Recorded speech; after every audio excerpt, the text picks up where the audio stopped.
السلام عليكم ورحمة الله وبركاته. طبعا أنا حبيت أقدم بعض الدروس لطلاب الصف الرابع لطلاب قسم الترجمة. طلاب قسم الترجمة في حاجة ماسة لمحاضرات تخص مادة السيمانتكس علم الدلالة. فإن شاء الله راح يكون عندنا لقاءات كثيرة، يعني تقريبا 20 محاضرة كلها تتحدث عن السيمانتكس وعن مشاكل السيمانتكس وأجزاء السيمانتكس إن شاء الله. اليوم راح نبدأ بمقدمة ما هي السيمانتكس، أنواع المعنى، الريفرنت، السنس، المينينج, all of these things. So I want to start my lecture by defining semantics. So when you hear the word semantics, you say to yourself, for example, what is meant by semantics? Or the students at the first lecture, when they hear the word semantics, they start asking each other. They say, what is this kind of subject? What are we going to study in this subject? So I would like to say to the students, semantics is very interesting subject. It is a useful subject. You can use it inshallah in next future writing your MA thesis or PhD thesis. So semantics is the study of meaning. This is the previous definition of semantics. In order to define semantics in a very brief way, you can say it is the study of meaning, but you have to add something to this definition. It is the study of meaning, but also it is a study of meaning without considering the context in which the language is used, and sometimes the intention of the speaker. So if you consider the intention of the speaker and the context in which the language is used, then you will shift to something which is called the pragmatics of the study of language. Pragmatics is something else. It deals with the intentionality of the speaker. It deals with the context in which the language is used, all of these things. So semantics is the study of meaning, and it is a kind of theoretical linguistics. Now you ask a question: what is meant by a theoretical linguistics? Theoretical linguistics is a type of linguistics. Linguistics, it is the umbrella of all the studies that cover the study of language. So linguistics has two branches. The first branch, which is theoretical linguistics, and the other branch, which is the applied linguistics. Semantics is a part of theoretical linguistics, and in theoretical linguistics, as a big part of linguistics, we have phonetics, we have the history of language, we have syntax, we have morphology. All of these subjects are under the umbrella of the theoretical linguistics, not only semantics.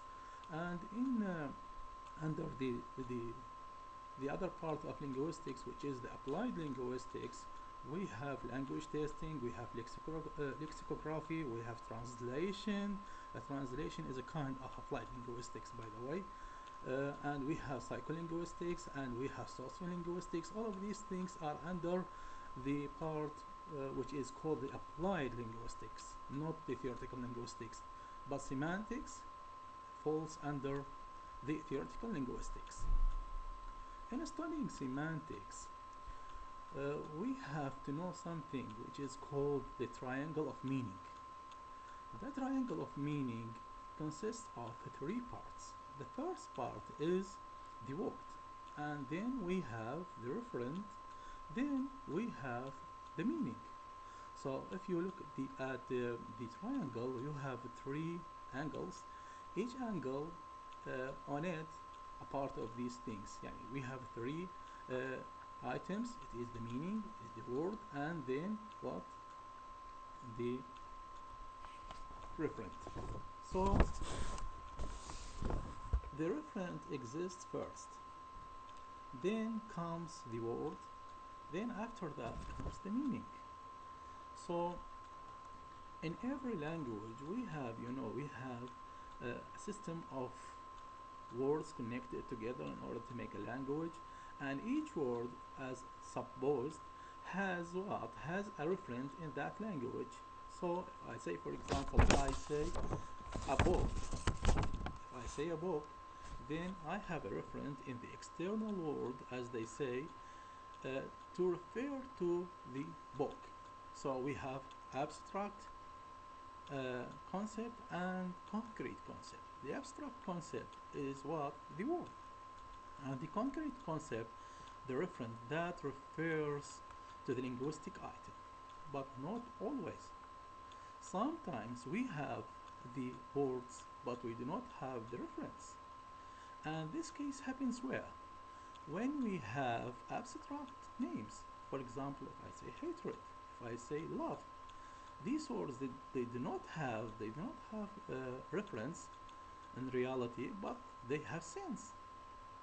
And in the same time, we have some words like the fairies, the other things like the unicorn. These are creatures, but uh, they do not have reference because they are imaginary creatures. So we have three parts. We have the word, we have the meaning, and we have the reference. Therefore, there are three, as I said to you, three different concepts: word, meaning, and referent. These concepts are different from one another, yet they are strongly connected to each other. They are strongly connected to each other. The first among of them is what? The referent, then the word, then the meaning. The referent exists first, then the word comes accompanied with the meaning that points to the referent. And this is the triangle of meaning. The triangle of meaning. In semantics, meaning is not related to words only. So you say that if I know the meaning of the word, then I can know the whole meaning. No, you cannot. You can't. You can't know the whole meaning if you know the meaning of the word, because we do not take the words in isolation. احنا لا ناخذ الكلمات بالعزلة, but we have to take the words together. So in order to know the meaning, we have to put the word together in order to make what the meaning.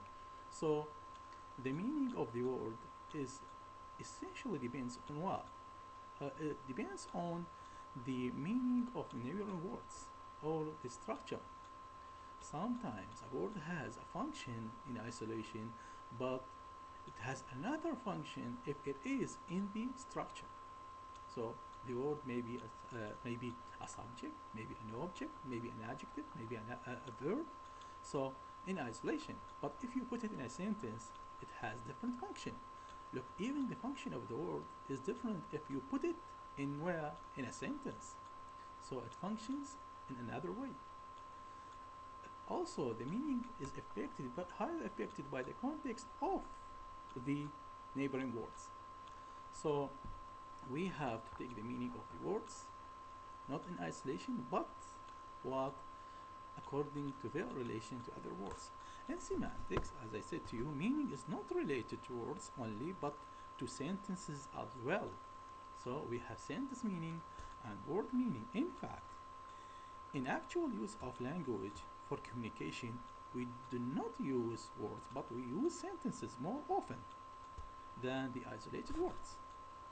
In both cases, words and sentences, in both cases, the main use of these words, for what we use these words, for which reason we use the words, we use the sentences, we use them to communicate meaning. So the big need, the most needed thing is what? To communicate with others by using the words. Now let us shift to something else, which is what? The types of meaning. We have, by the way, different types of meaning. But here, according to this book that I teach you in the fourth year in translation department, I teach you just three types of meaning. I think these are enough for you for the fourth year in the translation. So we have three types of meaning. The first meaning is the sentence meaning. Then we have the speaker's meaning, and finally we have the hearer's meaning. I said the sentence meaning because I consider it as a written form. But if it is spoken, I would say the utterance meaning, not the sentence meaning. And the speaker's meaning, I consider it as what? As a oral form. If it is a written form, then I would say what? The writer's meaning. And finally, the hearer's meaning, and I consider it what? I consider it like oral form. But if I consider it like in a written, as a written form, I would say what? The reader's meaning, the receiver of meaning. So, look here, for example. Let us assume that an employee, موظف, worker, okay, has made a serious mistake. He's a worker and he did what? He did a serious mistake, and that mistake angered his boss. His boss became very angry because that mistake done by what? By the employee. The boss said, this is the utterance, okay, the utterance by the boss. He said that to the what? To the worker or the employee. He said to him, "You have done a great job, man. You have done a great job, man.